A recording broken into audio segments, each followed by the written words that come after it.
Coming up on this Monday edition of Newsline at noon, despite North Korean threats of stronger strikes against anti-Pyongyang leaflets, President Park Geun-hye stresses the need for dialogue between the two Koreas. Korea arrests 3 Chinese nationals for illegally fishing in Korean waters, but Beijing protests the death of the boat's captain who defied arrest. Plus, a health worker in Texas becomes the first person to contract Ebola within the US as officials scramble to work out how she came down with the deadly virus. These stories and more on Newsline at noon.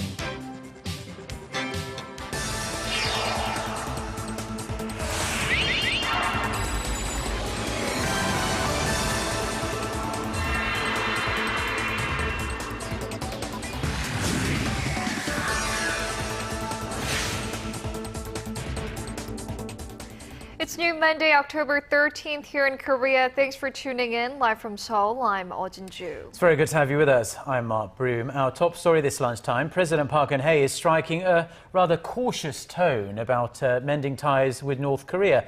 This after Pyongyang's firing of artillery late last week, despite having agreed to renew inter-Korean dialogue. At a second meeting of her unification preparatory committee on Monday, President Park said inter-Korean relations have always been double-sided and that it would be very dangerous to hastily change the environment surrounding the two Koreas.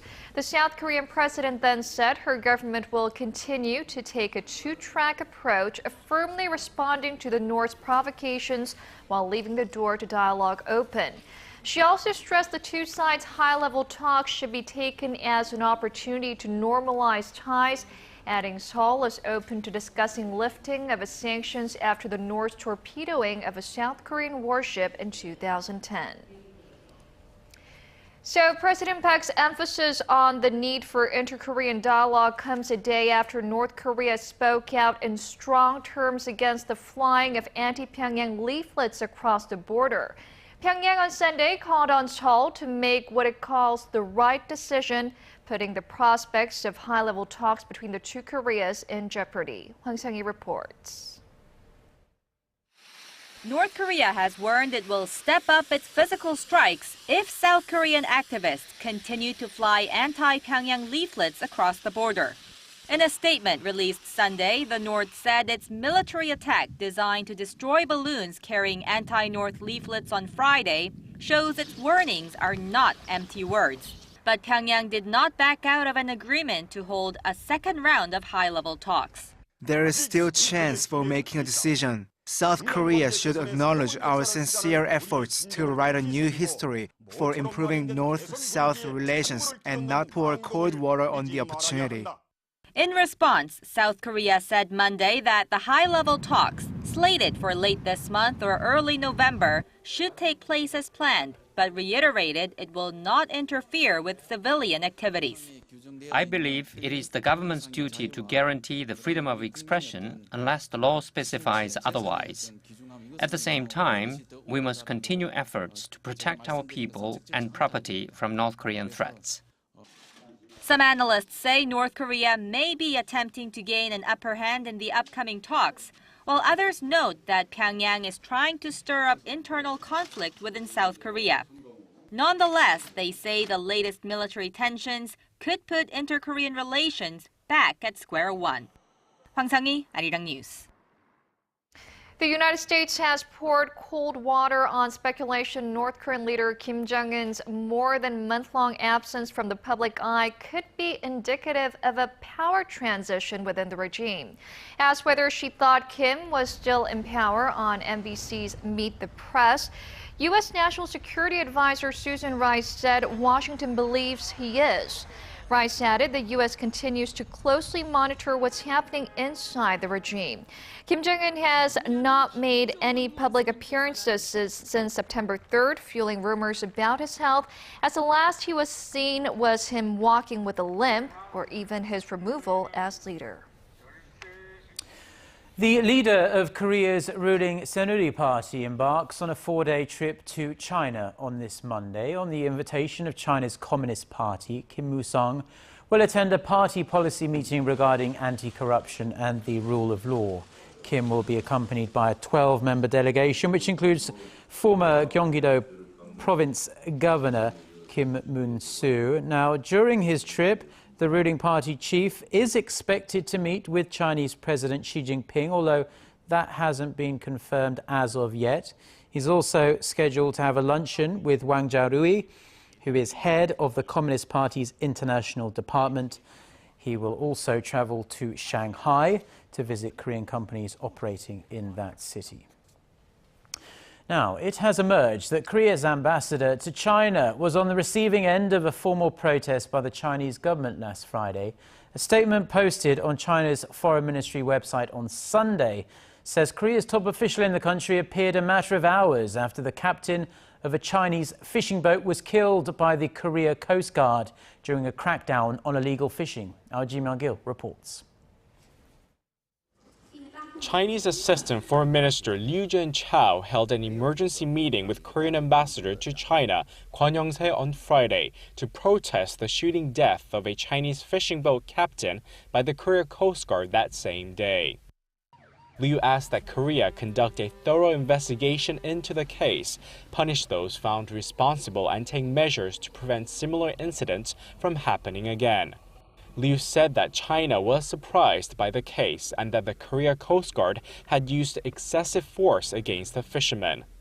The Korea Coast Guard maintains that the Chinese fishermen resisted arrest using knives and broken bottles.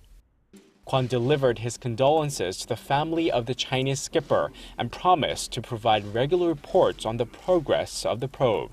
He also defended the raid, calling it a legitimate means of cracking down on illegal fishing. It is the first time that Ambassador Kwon was summoned by the Chinese government since he took the post in June last year. The Chinese media, in its coverage of the incident, said Beijing would carefully monitor the case and may lodge further protests if the probe results are not deemed to be satisfactory. There have been several clashes in recent years between the Korea Coast Guard and Chinese fishing boats. In 2013, the Korea Coast Guard arrested a total of more than 180 Chinese fishermen for illegal fishing in the West Sea. Kim Jongun, Arirang News.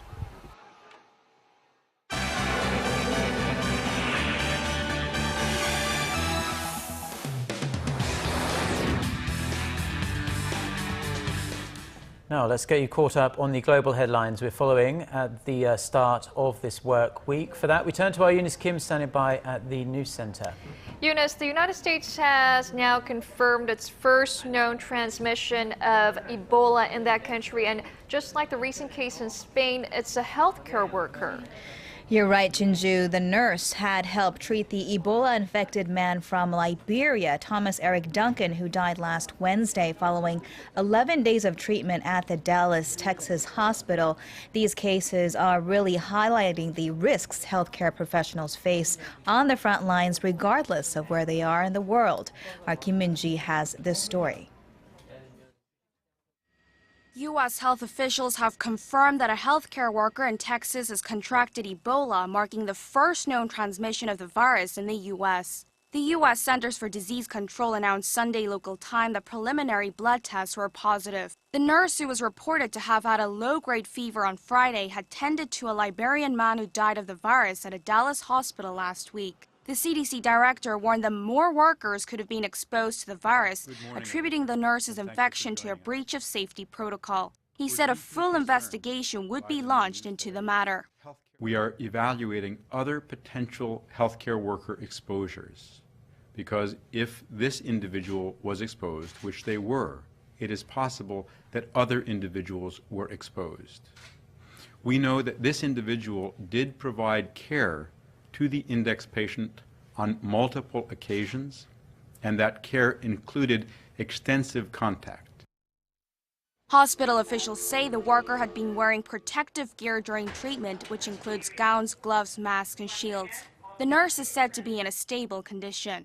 In a statement later in the day, U.S. President Barack Obama urged federal authorities to take immediate additional steps to ensure hospitals and healthcare workers nationwide are prepared to follow protocols should they tend to an Ebola patient. The current Ebola outbreak, the worst of its kind, has killed more than 4,000 people, mostly in West Africa, with over 8,000 infected. But with thousands of Liberian healthcare workers set to go on an indefinite strike late Monday night over a pay dispute, efforts to contain the spread could be put at risk. Kim Jongun, Arirang News. Also this morning, Hong Kong police have cleared out protesters' barricades in the territory's central district as pro-democracy demonstrators enter their third week of sit-ins. They unblocked major roads leading into the major business district while staying out of Admiralty, where the main protest site stands. Demonstrators did not resist the move. This development comes a day after embattled Chief Executive C.Y. Leung said students' demands for his resignation and the lifting of China's hand in the 2017 chief executive elections have, quote, zero chance of succeeding. He had said he did not rule out using, quote, minimum force in clearing the blockades in the protests that he characterized as having spun out of control. And in a shift in stance, Turkey has agreed to let U.S. warplanes use its military bases as they fight to contain a growing Islamic State insurgency in Syria and Iraq, this according to the Pentagon. Earlier, Iraqi officials had pleaded for urgent military support in western Anbar province, which they feared was on the edge of falling to Islamic State militants. Anbar's police chief was killed in a roadside bomb over the weekend. A successful land grab of the province just west of Baghdad would pave the way for IS militants to establish a supply line and potentially launch attacks on the Iraqi capital. Islamic State fighters have already seized control over large swaths of territory in Syria, where they continue to press for Kobani. And finally, some 350,000 people have been evacuated in the eastern coast of India as Cyclone Hudhud packed powerful winds, triggering coastal surges as high as 2 meters. It made landfall at a busy port city known locally as Vizag on Sunday.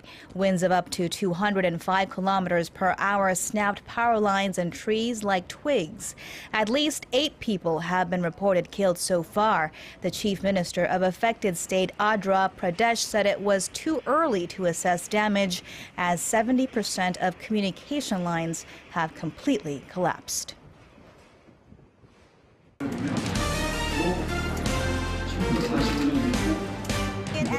Stay up to date on the latest news out of Korea, connecting to our team of reporters about the issues that matter to Korea.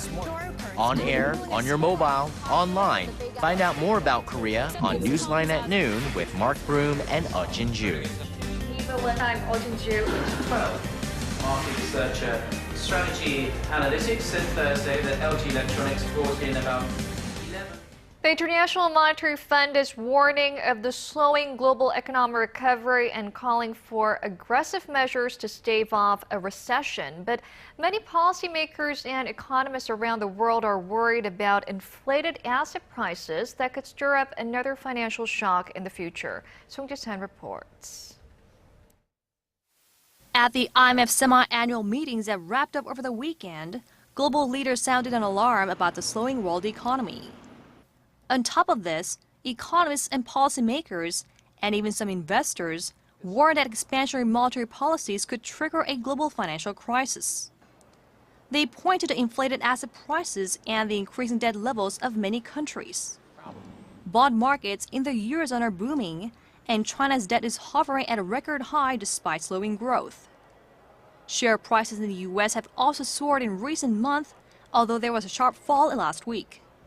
Still, the European Central Bank is pressuring its member countries to buy government bonds in the Eurozone, which would trigger even more of a global buying frenzy for the bonds. Chief economists and major institutions say central bankers need to be aware of asset bubbles and act accordingly. According to a report by the IMF, asset management firms have increased their purchase of bonds from emerging markets to nearly $2 trillion from $265 billion in the early 2000s. Regulators worry that retail investors will pull their money out at the same time when U.S. interest rates rise, triggering another market convulsion in emerging economies. The Federal Reserve is set to end its current bond buying program this month. Its next step would be raising its near-zero rate probably in mid-2015. The IMF also called on central banks to be careful when communicating changes in policy in order to avoid financial market shocks. 송지선, Arirang News. And despite government efforts to prop up growth, nearly 3 out of 4 Koreans have a pessimistic outlook for the economy. A recent poll conducted by the Federation of Korean Industry shows around 73% of respondents thought the domestic economy will continue on a slow growth trend or even get worse. A mere 21% replied the Korean economy is gaining momentum. Around 6 out of 10 said it was hard to predict when the economy will start recovering, while 14% said it will take at least 2 years. The poll was conducted on 800 people. Competition for jobs at Samsung companies in the second half of this year is even fiercer than ever, really. Some 100,000 applicants have tried to pass through the first step to land a job at the company.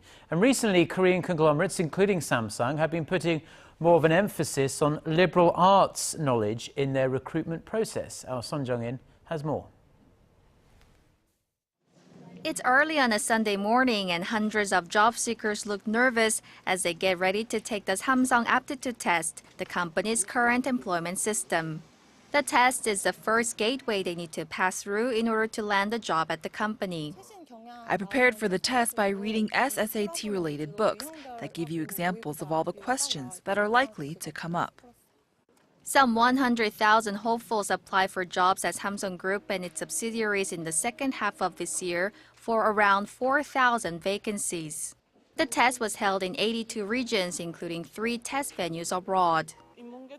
I majored in liberal arts and I'm poor at science, so I focused more on the subject, but surprisingly, there were more questions on world history and literature, so I was a little overwhelmed. Korean conglomerates have started to put more emphasis on understanding Korean history and liberal arts when recruiting applicants. They realized that English test scores and school grades were not enough to find applicants with creative minds.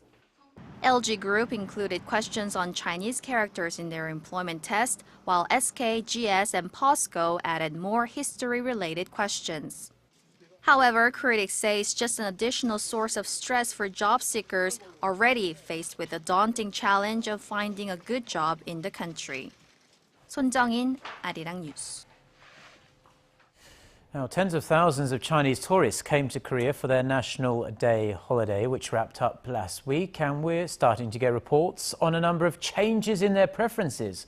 Despite a record-breaking 164,000 visitors over this week-long period this year, customer transaction figures show the average Chinese tourist spent less money during their stay compared to the past. This is being attributed to a change in shopping trends. Chinese tourists bought fewer luxury brand accessories than last year, but more cosmetics and food items. A shift was also seen in their favorite destinations. Seoul's main shopping district of Myeongdong saw fewer visitors compared to last year, while Dongdaemun saw an increase. This boosted by the First Lady of China, Peng Liyuan, who visited the shopping area earlier this year. Outside of the capital, the number of Chinese travelling to Jeju Island and the southern port city of Busan decreased as other cities closer to Seoul became more popular. Now, Korea's homegrown patent evaluation system will soon be rolled out across other countries. First, it's going to be seen in the United Arab Emirates. Then it's going to go throughout the Middle East and hopefully beyond that as well. Our Kim Hyun-bin reports. Patent evaluations are currently underway in Dubai, with judges closely inspecting possible new inventions and innovations. The city grants over 1,500 patents annually, but this year it's getting help from the Korean Intellectual Property Office. Under a deal signed in May, the United Arab Emirates will soon be able to evaluate its intellectual property based on Korea's patent system. The UAE's patent department lacks personnel, so we are acting as their proxy. Through our research and visits to many countries, and also with the cooperation of the World Intellectual Property Organization, WIPO, we learned that the Korean system is one of the best systems. As one of the most influential countries in the IP field, Korea doesn't plan on just exporting its intellectual property system to Dubai, but all throughout the Middle East to assist less developed countries. As our patent system will be implemented in the UAE, we believe it will contribute to the country's knowledge economy. The Korean Intellectual Property Office has also set its sights on cooperating with countries in Southeast Asia and Africa to further establish international patent standards and protect local innovations. Kim Jongun, Arirang News.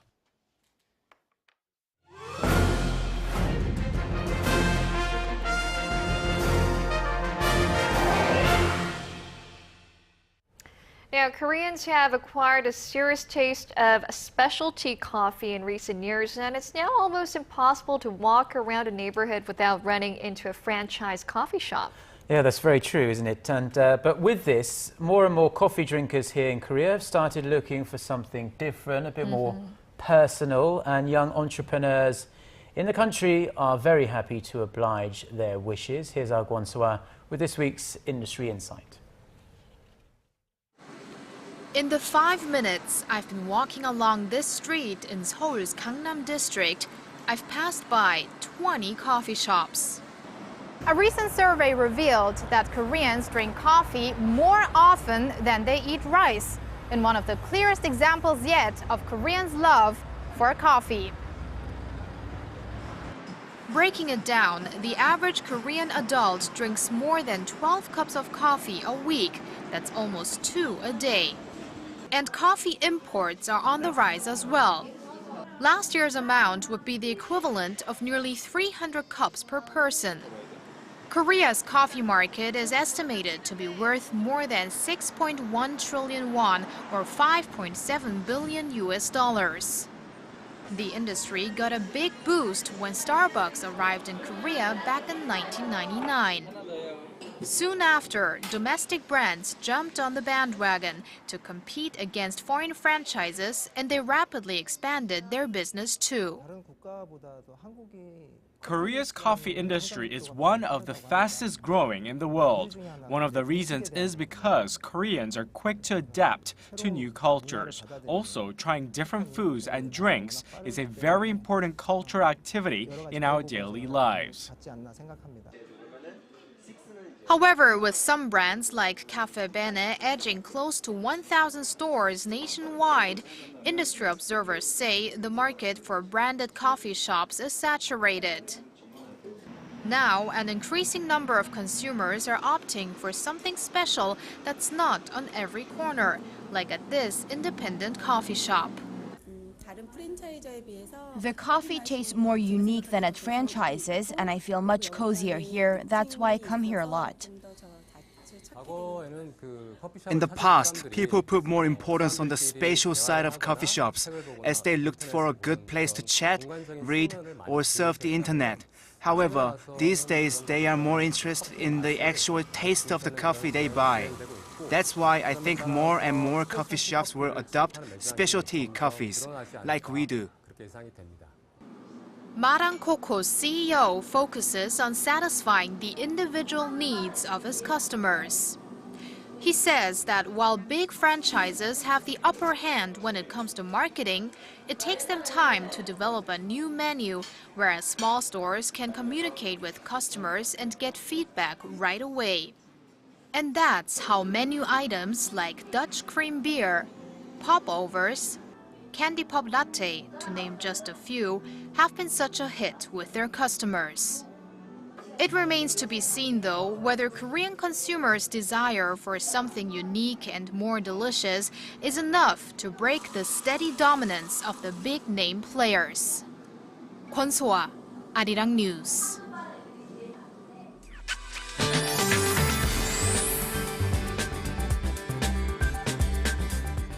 It's windy but sunny and dry here in the Seoul and the surrounding areas, while the eastern and southern regions are suffering from heavy showers, though it's gradually tapering off. So Jeju and the southern regions will be seeing between 10 and 30 millimeters of precipitation during the day, while up to 80 millimeters are expected for the regions in the east, but the rest of the country will see mostly to partly sunny skies. So typical fine autumn weather is in store this afternoon, but highs will be much cooler today, topping out only in the low 20s, as the daytime high in the capital will only make it to 21 this afternoon, and Daegu and Busan will rise to 20 later on. Now for other regions, it looks like Jeju Island and Daejeon will see highs of 22 and 21, and Dokdo peaks at 17.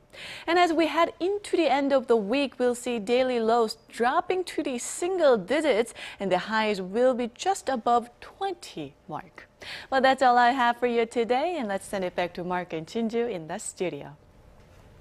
Thank you very much, Jiyeon, for the weather. And those are the stories we're following on this Monday afternoon.